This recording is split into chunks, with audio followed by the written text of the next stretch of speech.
Let's talk about the basics of exponential growth and decay. So go ahead and read through the objectives on your own if you would please, and let's just get to the first example here. So we're going to look at a table of values, and we want to determine whether or not the relationship is exponential. And I'll also kind of harken back to looking at whether or not the relationship is linear as well. Now, if you remember, the heart of linearity is that there is a constant slope or a constant rate of change, which often we look at as long as the x's that were given to us in a table of values, as long as those x's went up by the same amount, we could just focus on the y's and see if there was a constant additive or subtractive quantity. Like here, I add 1, but then I add 3 and I add 9, so it's definitely not linear. We want to contrast that for an exponential relationship with looking at whether or not there is a constant multiplicative factor. So here as I go from focusing first, we have x's that go up by the same amount. Then taking a look at the y's, we can actually observe that as I go from one y value to the next, so as I go from a half to 1.5, as I go from 1.5 to 4.5, and lastly, as I go from 4.5 to 13.5, each time here I am multiplying by 3. So a half times 3 is 1.5. 1.5 times 3 is 13.5. 1.5 times 3, sorry, is 4.5. And then 4.5 times 3 gives us 13.5. So this does have a constant multiplicative factor. Now, how we determine that is to do the opposite or inverse operation, and is to divide each y value by its previous y value. So that's what you see over here. We're looking at these factors, and we determine them by dividing each one by the previous, and that's where we actually get the 3. And so this is an exponential relationship because we have a constant multiplicative factor. It's growth because that factor is bigger than 1. Example 2, again, x's are going up by the same amount, so doing that quick y check. First of all, I add 1, I add 3, I add 5, so it's not linear. There's not a constant rate of change or a constant slope. As I look at the multiplicative factors, I mean, this one's always a little awkward. I mean, I can't multiply 0 by anything to get 1. And then even looking at the other ones, 1 times 4 gets me to 4. And then 4 times 2.25 gets me to 9. Again, we determine those by dividing each value by the previous value. So this one is not exponential because there's not a constant multiplicative factor. It also wasn't linear, incidentally. All right, number 3. If we notice here, x's go up by the same amount. So now focusing on the y's, and if we divide each y value by the previous y value, we determine the multiplicative factor. So in the first one, 192 times 1/2 gets me to 96. So a half or 0.5. And then 96 times half, so we're taking it times a half, and that puts me at 48. And then lastly, as I take one last check, 48 times half is going to get me to 24. So there is a constant multiplicative factor here. It's a half. So this meant that we have exponential, in this case, decay, because the growth factor is in between 0 and 1. So decay, you can see that amount decreasing, and that's because we're multiplying by a factor less than 1 there. So eventually, we'll take a look at this in Excel as well, and we can just do that with cell references. So for right now, we're just trying to get the idea kind of without Excel, and then in the next video, I'll probably show this with Excel. So let's take a look at the next example here. So again, we could either put it in Excel or we could determine it by hand. So if we were to take our calculators and take 4.5 divided by 3, that would tell us what the multiplicative factor is. And 4.5 divided by 3 is 1.5. So we might just do that on our calculators or do it in Excel. If we take 6.75 and divide that by 4.5, we're going to see that that is a multiplicative factor of 1.5. And then taking 10.125 divided by 6.75, that again is a multiplicative factor of 1.5. So as we look at this example, we can see that this one is exponential. So determine if it's exponential. So we definitely have an exponential relationship here. And we do have growth because the factor is larger than 1. So we have a growth factor here that is larger than 1. And so our growth factor is 1.5.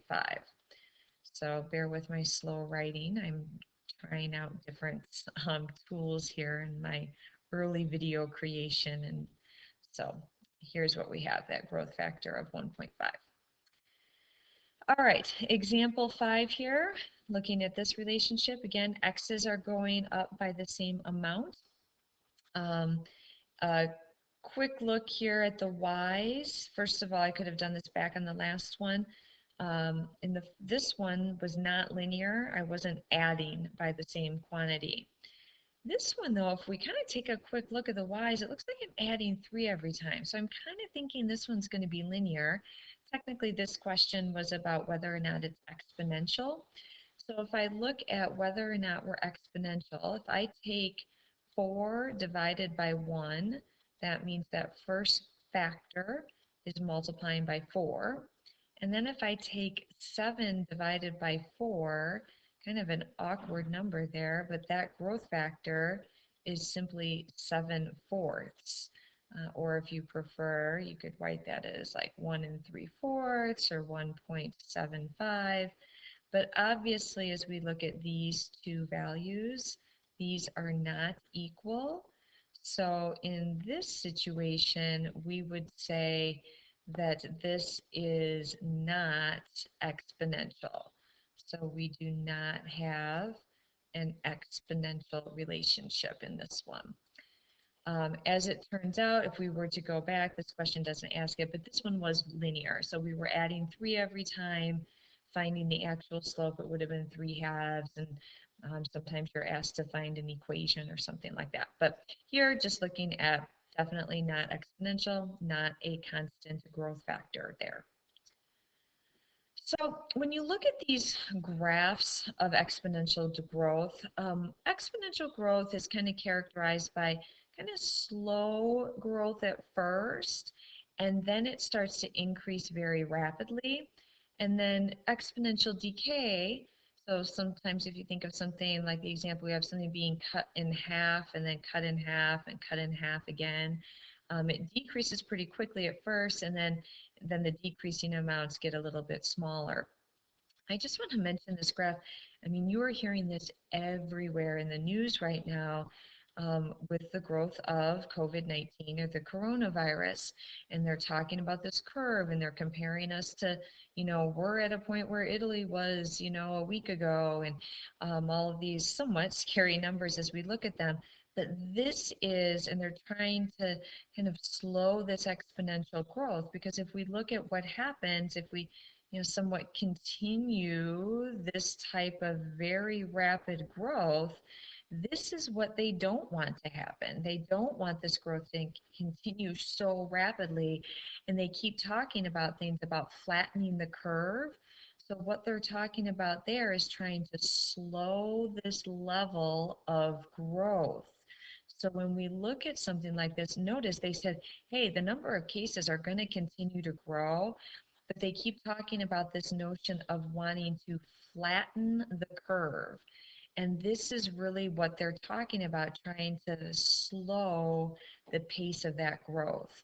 So, really, we look at exponential relationships arising really in lots of places, and you can read through a lot of these here. Radioactive substances or temperatures often decrease, decay exponentially, but probably the one right now that's going to be of the most interest and certainly the most practical for us to think about right now is viruses. tend to spread exponentially through a population at first. What we hope is that we're going to implement some measures to slow that growth, right? So this is what we hope happens with some sort of intervention. So I'm just listening to the news earlier. I'm hearing him talk about math modeling, and the guy on TV just 5 minutes ago said, you know, but the modeling is based on there not being interventions and things not helping, and that's why we're all at home, is we're hoping to help this. So real practical example to look at here. One last little observation that we want to make here is going to then carry into the next video that'll be in Excel, but that's going to be that anytime you have a fixed percent change, something is growing exponentially. So I'd like you to think about, you know, we've done examples of this earlier in the semester. One that I used to focus on a lot is I used to talk about if you have something that is growing by a 100% growth, that is equivalent to, so this is the same thing as saying you are growing by a factor of 2, you're doubling. So this is an example that we, at least in my class, visited quite a bit. I often went back to this as an example as a good test for reasonableness. So if something is doubling, it's like growing by 100%. So we think about that like, oh yeah, like there is percent change can be expressed as a growth factor. So anytime we have a percent change situation, that's really going to be an example of some type of exponential growth. And so you see the derivation of it here, what we talked about in class. If you have some original quantity that is growing by a percent change times that original quantity, and then you can factor out that A, then this quantity 1 plus R is going to be essentially what we're going to multiply by for each cycle of whether or not it's years or whatever that growth is that we're looking at, so that each time we're multiplying as we have this exponential growth of R%. So what we're looking at here is having an increase of this R% is the same thing as we go from, you know, factor to factor in all of these, is we are multiplying by a growth factor of 1, since it's growth, 1 plus that R, which of course both of these, when we work with a percent, we would be putting it kind of in its fraction or decimal form in the R there. So when we come back in the next video, we're going to look at this in Excel. And so this is where we'll pick up in the next video.